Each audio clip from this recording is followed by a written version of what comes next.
Hey guys, and welcome back to another video, and in today's video we are going to talk about the advanced features of Microsoft Word, and we will be focusing on what we call mail merge.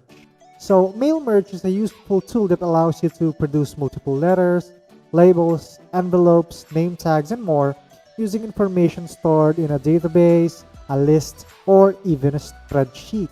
Now there are two parts of a mail merge. First being a form document, in which basically this is the letter or the body of your document where your message that you want to convey is being written. And of course, the data file wherein the individual information or data that needs to be plugged in or merged to the form document is placed and maintained. But before that, do not forget to click the subscribe button and please like and share this video. And if you have any comments, suggestions, and maybe questions, please comment down below. So without further ado, let's just get straight into mail merge. Now, a while ago, I've mentioned about a data list in which all of our data is being placed. And a while ago, I also mentioned that it could be placed on a database or a spreadsheet. In this video, we are going to use a spreadsheet. Now, we can use this spreadsheet for us to be able to have our own data list.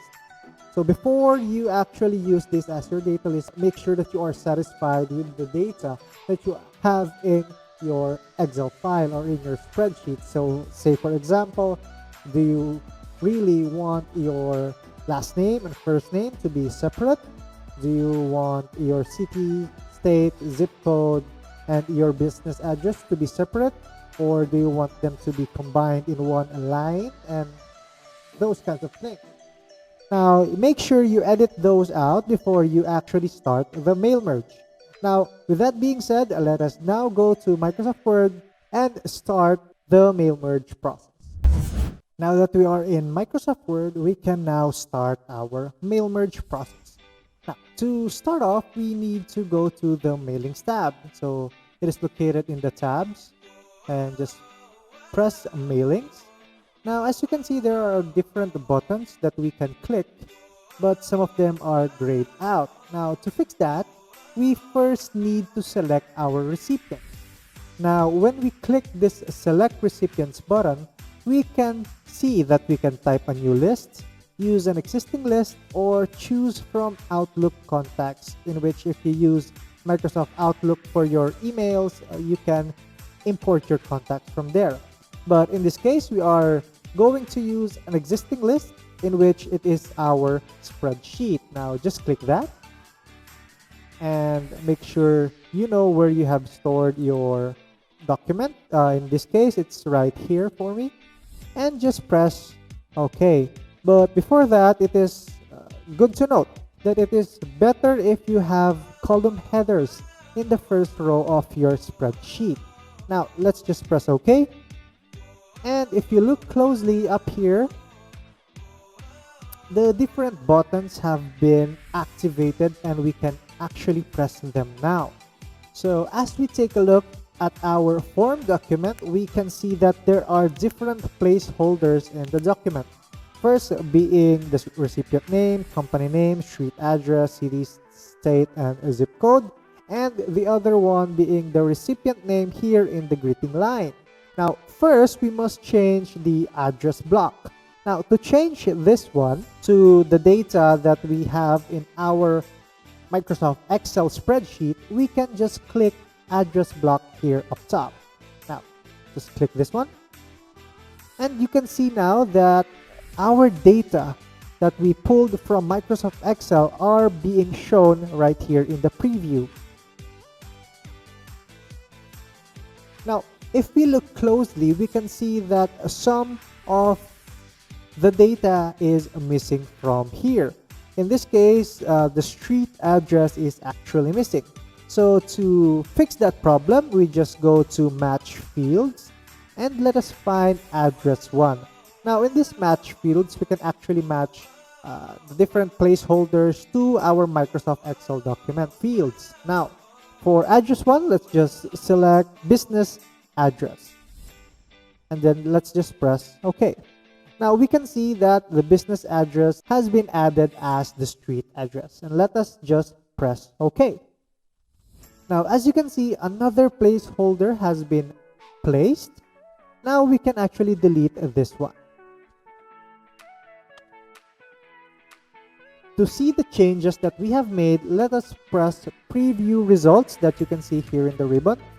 Click that, and as you can see, Martin Smith, Scene Point Music, the other data has been added. Now to see if all our data has been added in our document, we can just click the arrows right here. And as you can see, all of our data from our spreadsheet has been imported to our form document. Now, we can change this greeting line. Again, we will just click on one of the buttons up top, in this case, the greeting line. And then here we can see different settings that we can change for us to have the greeting line that we desire. So in this case, we can change dear to 2, change the way the name is being presented.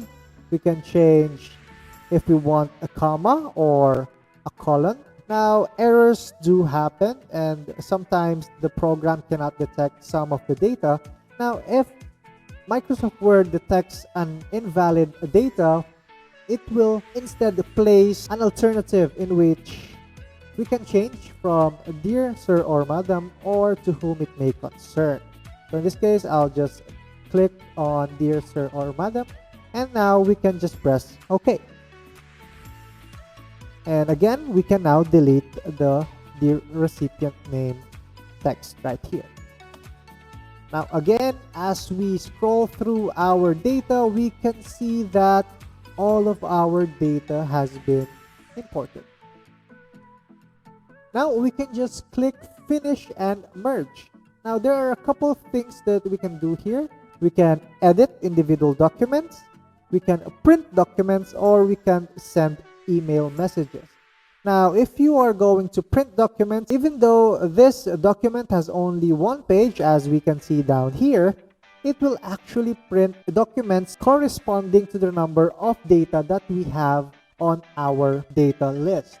Now in this case, we have 62. So when we click this one and just select all, just press OK, and just press OK to print it. In this case, I will not be printing it.